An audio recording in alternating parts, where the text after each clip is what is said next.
Gridlock, it's something this year's California primary is designed to do by empowering you to vote for whomever you choose, no matter their party affiliation. San Diego 6's Jim Patton has more about the change and what it could mean for San Diego and our local candidates.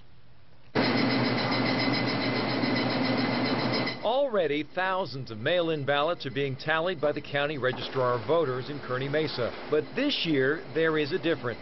We used to call them partisan offices. Now they're called voter-nominated offices.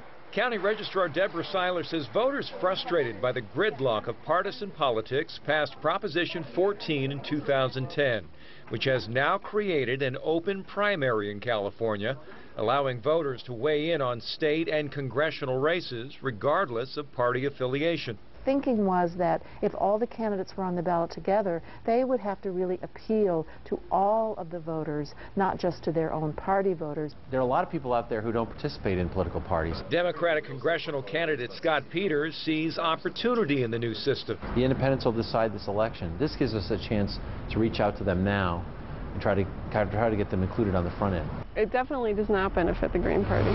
But Green Party Representative Masada Dissenhouse says third-party candidates will likely become more marginalized since the open primary only advances the top two candidates, regardless of party affiliation, to the general election. Because it will be very unlikely that any of the small party candidates will go on to be one of the top two in the general election, that way is then closed. But if they weren't going to win anyway, what does it matter? Just by having them in that race and being able to make statements and being accessible to voters, it really broadens the conversation. People are tired of California being stagnant. They're concerned. Republican Assembly candidate Sherry Hodges says the new system is already prompting more constructive dialogue on the campaign trail that may eventually take hold in the state capitol. I don't think that Sacramento's quite there yet, but I think that the community, the voters, are there and they want it. So it's gonna take a lot of work, but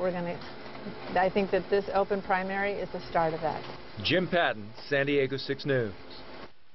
Along with the open primary, California also has new district boundaries this year. The new boundaries are designed to represent a more balanced